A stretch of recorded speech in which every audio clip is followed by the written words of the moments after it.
ইতিমধ্যেই এ রাজ্যের নাগরিকদের হাতে একের পর এক এনআরসি নোটিশ এসে পৌঁছচ্ছে। উত্তম কুমার ব্রজবাসী এর আগে কোচবিহারের দিনহাটার বাসিন্দা, তিনি এনআরসি নোটিশ পেয়েছেন। আলিপুরদুয়ারের ফালাকাটায় অঞ্জলি শীল এবং তারপর এবার কোচবিহারের মাথাভাঙার নিশিকান্ত দাস, তার কাছে এসে পৌঁছলো এনআরসি নোটিশ। মাথাভাঙার নিশিকান্ত দাসের বাড়িতে তৃণমূল কংগ্রেসের প্রতিনিধি দল গেল।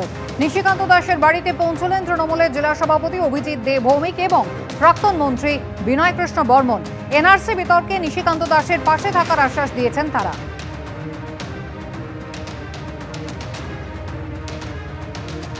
আমি গুয়াহাটিতে কাজে গেছিলাম, এটা আজকে 28-29 বছর হয়।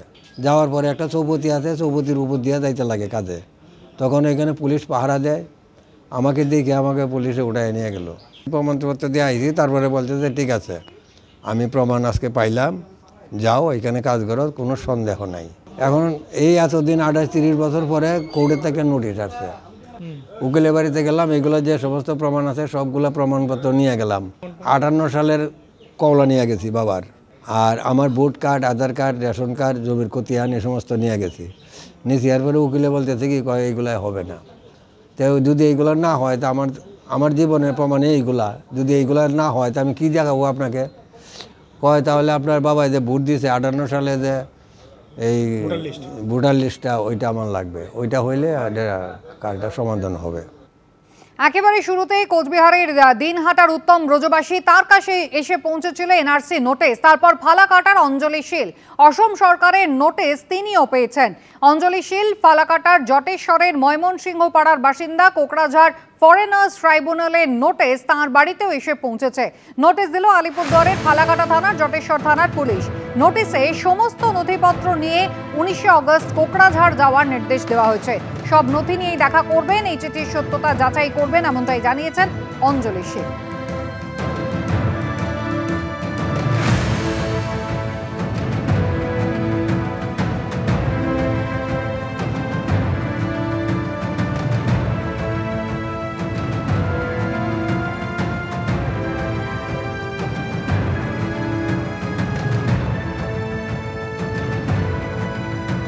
একুশে জুলাইয়ের মঞ্চে উত্তম কুমার ব্রজবাসী, তাকে নিয়ে গিয়েছিল তৃণমূল কংগ্রেস এবং সেখানে একেবারে মঞ্চে দাঁড়িয়ে মমতা বন্দ্যোপাধ্যায় বলেছিলেন যে উত্তম কুমার ব্রজবাসী, তার কাছে এই এনআরসি নোটিশ এসে পৌঁছেছে এবং তার পরের দিনই অর্থাৎ 22 তারিখ নবান্ন থেকে মমতা বন্দ্যোপাধ্যায় দাবি করেছিলেন ফালাকাটার বাসিন্দা এই অঞ্জলি শীল, তাকেও নোটিশ পাঠানো হয়েছে। ইতিমধ্যেই অঞ্জলি শীল জানিয়েছেন নোটিশ তিনি পেয়েছেন। 19 তারিখ সব কাগজপত্র নিয়ে তাকে কোকড়াঝাড়ে হাজির হওয়ার নির্দেশ দেওয়া হয়েছে এবং তিনি পুরো বিষয়টা খতিয়ে দেখবেন।